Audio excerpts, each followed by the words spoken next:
अस्सलाम वालेकुम क्लास, कैसे हैं आप लोग? खैरियत से हैं? क्लास हमारा चैप्टर नंबर 10 स्टार्ट था, introduction and application of various process in pharmacy. इसमें हमने सबसे पहले एड्सॉर्प्शन को डिस्कस किया था।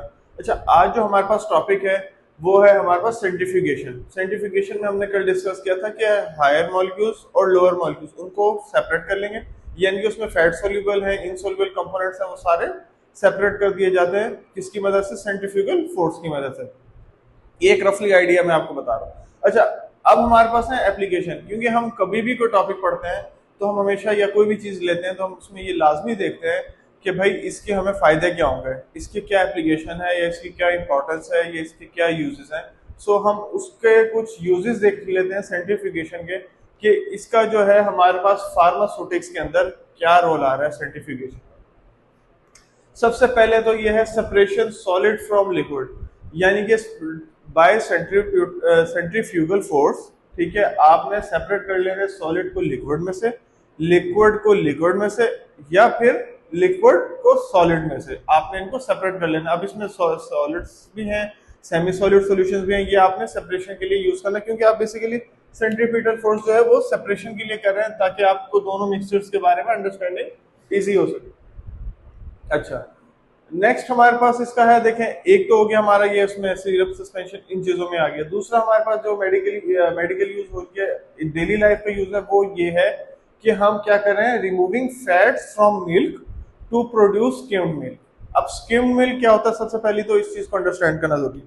आप इसको थोड़ा सा मैं आपको बता दूं कि आपने दूध दिया, मिल्क को आपने हीट पे रखा है, बॉईल किया है, अनटिल बॉईल करने के बाद ये कि उसके ऊपर एक मोटी लेयर आ गई, आपने उसको ठंडा कर लिया।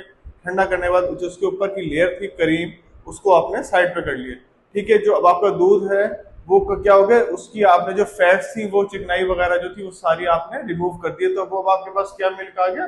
स्किम्ड मिल्क आ गया, यानी कि लेस कैलोरीज मिल्क जिसको हम कह सकते हैं हमारे पास प्रोड्यूस हो गया। इसको हम स्किम्ड मिल्क को लेस कैलोरीज भी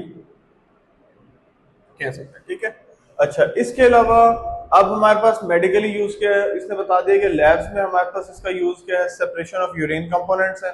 ठीक है, इसके अलावा ब्लड कंपोनेंट्स हैं in forensic and research labs, यानी कि रिसर्च लैब्स में भी यूज हो रहे हैं, फॉरेंसिक लैब्स में भी यूज हो रहे हैं। ठीक है, ये जितने भी हम यूरिन वगैरह के टेस्ट करवाते हैं, ब्लड के टेस्ट कराते हैं, उसमें हमने अगर देखने हैं सीरम की क्वांटिटी देखनी है, हीमोग्लोबिन की क्वांटिटी, तो हमारे पास ये सेंट्रीफ्यूगल फोर्स के थ्रू, यानी कि ये हमारे पास एक ऑपरेटस है जिसके थ्रू हम सैंपल में सेपरेशन देख लेते हैं कि कौन सी लेयर ज्यादा आ रही है। यानी कि अगर हमारे ऑयल में बिलफर्ज अगर हमारा कोलेस्ट्रॉल लेवल बॉडी में ब्लड में ज्यादा आ रहा है, तो हम वो भी थ्रू इस प्रोसेस के थ्रू, सेंट्रीफ्यूगल प्रोसेस के थ्रू उसको ऑब्जर्व कर सकते हैं। इसके अलावा है to separate sediments from urine. अब देखें, मोस्ट ऑफ आपकी बॉडी में जितनी आपने मेडिसिन ली या खाया पिया, वो सारा यूरिन के थ्रू स्क्रीट आउट हुआ।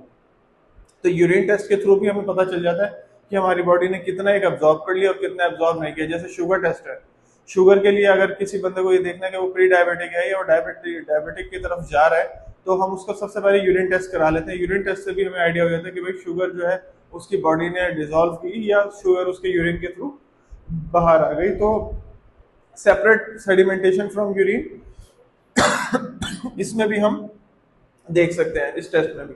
अच्छा, इसके अलावा है to measure the volume fraction of erythrocytes in the blood. ठीक है, सीबीसी वगैरह जितने भी ये सारे टेस्ट वगैरह हैं, इरेथ्रोसाइट्स वगैरह, इनके बारे में अगर आपने कुछ देखना है, इनके वॉल्यूम ऑफ फ्रैक्शंस भी देखने हैं, तो आप इसमें भी आप सेंट्रीफ्यूगेशन फोर्स की मदद से, सेंट्रीफ्यूगल फोर्स की मदद से वो टेस्ट परफॉर्म कर सकते हैं। अच्छा, इसके अलावा है लेबोरेटरीज में, इन लेबोरेटरीज परफॉर्मिंग बायोकेमिकल एनालिसिस। ठीक है, अगर लेबोरेटरीज लेवल पर कर रहे हैं तो बायोकेमिकल एनालिसिस की जरूरत पड़ेगी on the body fluid. Centrifuge are routinely use, तो उसमें भी ये जो है ऑपरेटर सेंट्रीफ्यूगल फोर्स के लिए सेंट्रीफ्यूगेशन जो है मस्ट कॉमनली यूज्ड है, इसके थ्रू भी आप इजीली इसको कर सकते हैं। और इसके अलावा बताया हुआ है to separate blood cells from serum या प्लाज्मा। डेफिनेट सी बात है, अगर आपने सीरम चेक करना है, प्लाज्मा लेवल चेक करना है तो ब्लड में, तो वो भी आप इस टेस्ट की मदद से देख सकते हैं। यानी कि हमारे पास इसमें एक तो हो गया डेली बेस के लिए हमारे पास स्किम्ड मिल्क वाला प्रोसेस हो गया। ठीक है, मिल्क की फैट आपने अलग कर लिया, तो आपने वो स्किम्ड मिल्क बना लिया, यानी कि लेस कैलोरीज में। इसके अलावा हमारे पास जितने भी हैं वो फार्मास्यूटिक्स के उसमें देखते हैं।